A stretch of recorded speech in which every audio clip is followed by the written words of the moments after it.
Welcome back to another exciting episode of Cheryl in the Kitchen with your host and my favorite human of all time, Miss Cheryl. Cheryl, what do you have for us today?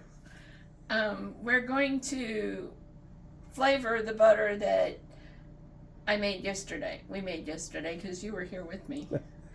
And I have another request. Somebody wanted to know how I made the liqueur that goes into the butter, and that's going to be on the stove in a minute. Okay, now as you remember, we had the butter all soft and everything, and we put it in an ice box so that the milk solids could go to the bottom. And as you can see, excuse the noise, sorry. As you can see, the milk solids have separated. These on top, I should have scraped them off last night, but they're not going to hurt anybody. But the ones that we have to get out is these. Can you see that? There's milk right there. Well, it's actually whey, but it didn't solidify. It's only on the bottom. So what I do is, now y'all may do it differently, but what I do is I cut it up and I wipe off the bottom. What kind of knife are you using? Oh, this is something from Alaska. It's called a ulu. And it's got a round blade, and they use it for all kinds of everything. And I love it because you can really grip onto it. I mean, I have other knives that you can grip onto, but this one here helps me out in the kitchen a lot because you can use it for cutting. And it's really good for salsa because they have this bowl thing that you can put everything in, and you use it like a portal mestel, or whatever you call those things, a portal and a pestle.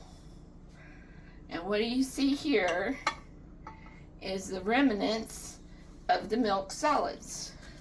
That's what makes Steve's tummy really upset. So we take that off of there. And I wipe the bottom off. And I put the butter in there. Yes, my hands are clean. I have a germphobe as a child, as a kid. I have a germaphobe that I've raised. And anybody that knows my son knows he's a germaphobe. So what got you started doing all this? What was your inspiration of cooking and baking and making good things? My husband died. I say that with a smile because he died happy. He died very happy. But he used to tell everybody, and his family is a ton of people.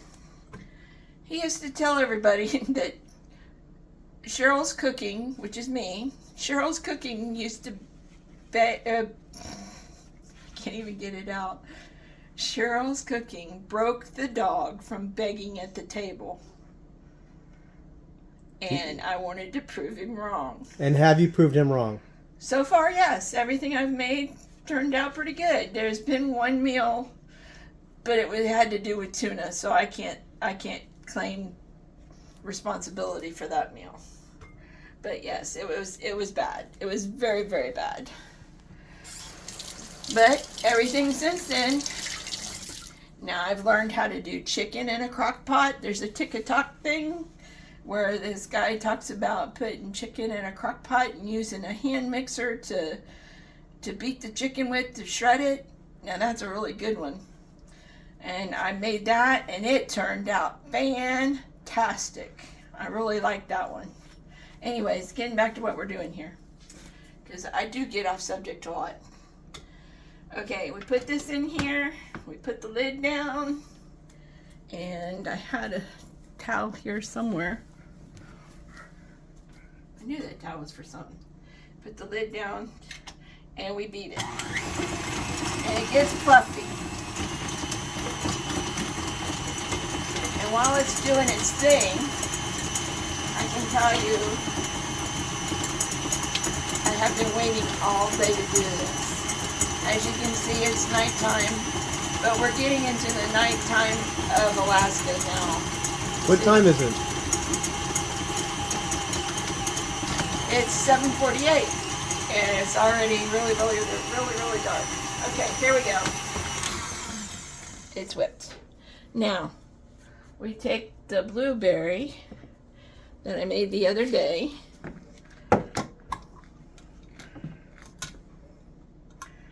And I gotta get us, well, I could use this probably. Yeah, it fits. Wow, I learned something today, didn't I? And I put some in there. How much did you put in there? I think I heard it said, well, on here, you measure with your heart. In other words, you just do what does right, feels right.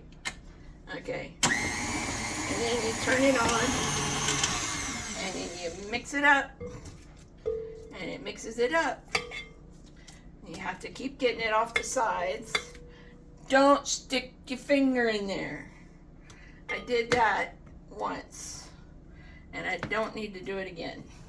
I think that's how my blades got all bent up. And I stuck something down in there. There it is. Stick it down in there, watch it. See how it turns? And it gets all the butter all mixed up in it.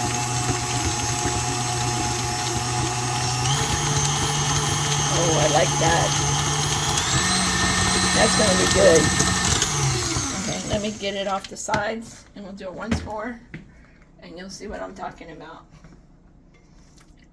Steve's been a really good sport at letting me practice on him. And if he likes it, he takes it to work with him, and the girls tell me what they really think of it. Because Steve's been in the Army, and y'all thank him for his service because he put 20-something years in, and he'll eat just about anything. Them Army boys, they cut from a different cloth. One time at band camp, I know I said that yesterday too, but one time Bill had open heart surgery, and I kid you not, I made from scratch. Have I told you this story yet? I made from scratch, perfect.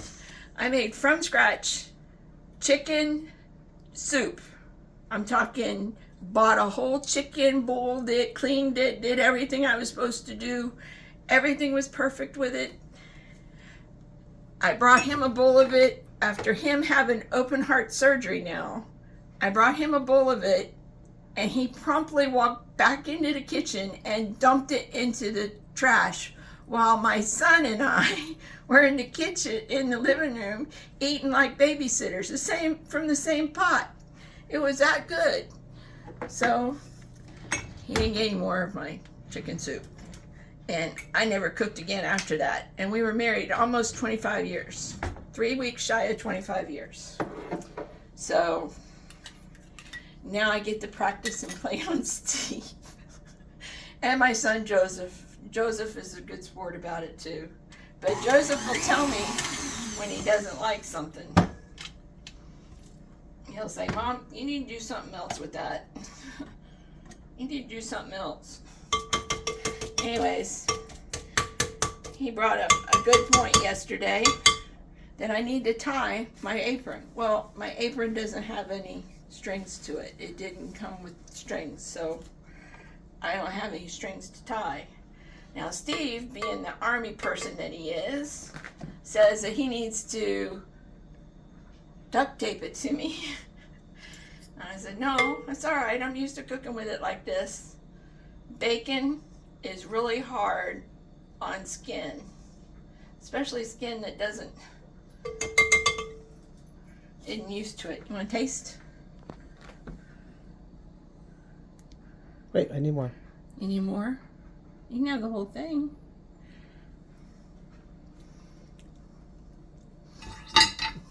Is that good? You should see his face. Oh. You should see his face. Oh, wow. Yeah, The girls at work are going to have a real fun time with you tomorrow. Anyways, and they have these really pretty jars up here. They sell fireweed. Oh, I need to make fireweed butter. Oh, would that not be a really good thing to do? They have this stuff called fireweed up here. It's what happens when, naturally, when the fire burns, timber, anything, the fireweed is the first weed that'll pop up. And women go out, indigenous women, women of color, all women really, they go out and they gather the fireweed. And they make fireweed nectar, and they make fireweed jelly, and they make fireweed ice cream. There's this place, and I don't say the name right, I'm sure. There's this place called Talkeetna in Alaska. And you go there in the summer. You have to go in the summer because the little old lady isn't open in the winter. That place closes down. It's a tourist trap, but it's a nice place. She has fireweed ice cream for sale, and it is like the best ever. Anyways, blueberry butter. Ta-da! Now I get to taste it.